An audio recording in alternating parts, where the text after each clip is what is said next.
Hello there, I'm Victor Simpson, and welcome to the very first audio broadcast of NAT Radio. I've been asked to do this talk today by fellow Australian nationalists who want to know more about Nationalist Alternative, who we are, what we do, and how we operate. Firstly, how is Nationalist Alternative different from other groups?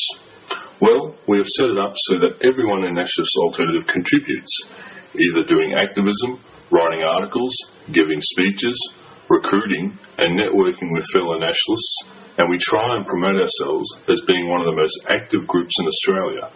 We also believe in quality rather than quantity.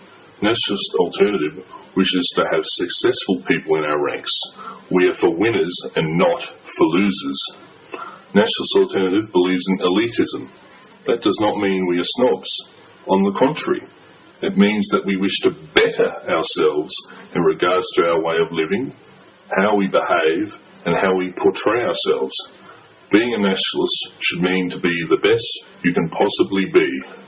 What is the difference between NatAlt and other groups?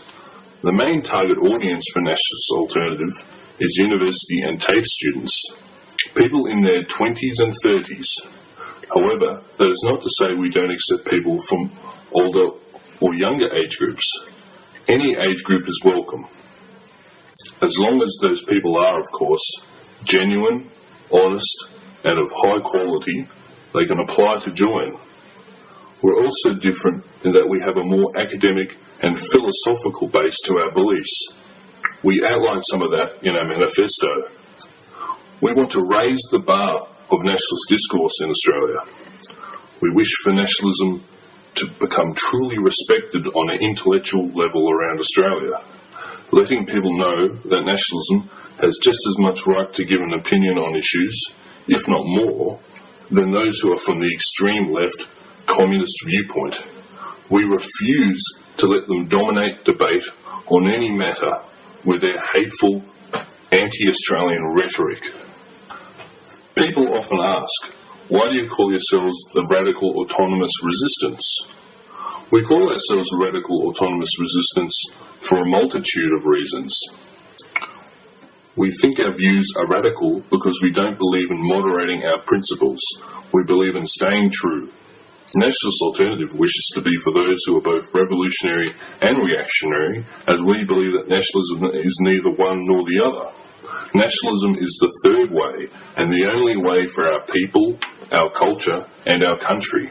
We are autonomous as we feel that that is the best way to do things. Nationalist Alternative is independent because we aren't aligned with any political parties. We are party neutral. We seek to create a movement of nationalists and like-minded people around Australia.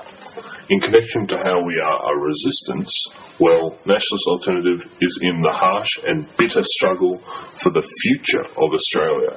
We want our children and our children's children to have something to look forward to. We are resisting political correctness and the status quo. We don't believe in the enforced harmony of multiculturalism, or as it should really be known as multiracialism. We are resisting the slow and insidious demographic change to the Australian population, which is occurring through mass immigration. We don't wish to see Australia become swallowed up by the rest of Asia. Australia has always been the South Pacific outpost for people of Anglo-European heritage. Nationalist Alternative has 3 levels of struggle as explained in the manifesto. These are 1. Struggle for the street, such as activism and demonstrations. 2. Struggle for the mind, acting as an intellectual think tank. And 3. Struggle for the parliament, which will eventually mean running in elections in the future. Once we have built up a substantial sized movement around us. In the long run, we realise that we must be continually evolving and adapting our strategies and tactics to find the formula which will be the most successful. Nationalist Alternative aims to do whatever it takes to win. The very future of our nation depends on it. Often it is asked, what sort of events do Nationalist Alternative have? We actually have a number of different meetings throughout each month. For example, Nationalist Alternative has social meetings for networking with other nationalists. We have planning meetings where we organise various things like activism and demonstrations, finances, designing of stickers, posters, pamphlets, clothing, and other topics. We also do activism quite regularly all around Australia, and we recently had a demonstration in Perth at the anti-internet filter rally. Unsurprisingly, Nationalist Alternative ran into a bit of censorship there at the rally by the rabid, dogmatic, violent and loony communist Trotskyites. Those who have seen the video of the demonstration will certainly know what I am talking about. When it comes to the control of Nationalist Alternative, who actually runs things? Well, there is a structure where everyone who is a trusted, loyal team member and is a financial contributor has an equal say in the strategies and tactics that Nationalist Alternative follows. Long-term, hard-working members that regularly contribute get to make up a council which administers Nationalist Alternative on a day-to-day basis. We also have a national chairman who presides over meetings. So what about the ideological core behind Nationalist Alternative? We centre our ideology on the welfare and needs of the Australian people, as mentioned in the About Us section on the Nationalist Alternative website.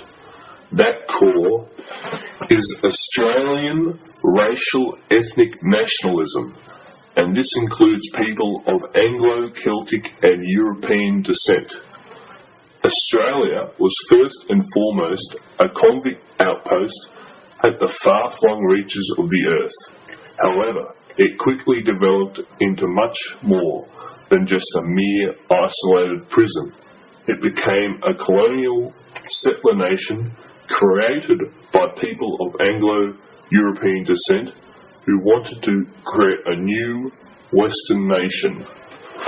They wanted a country which was free of the problems in Europe, such as class immobility, religious intolerance, and start again fresh.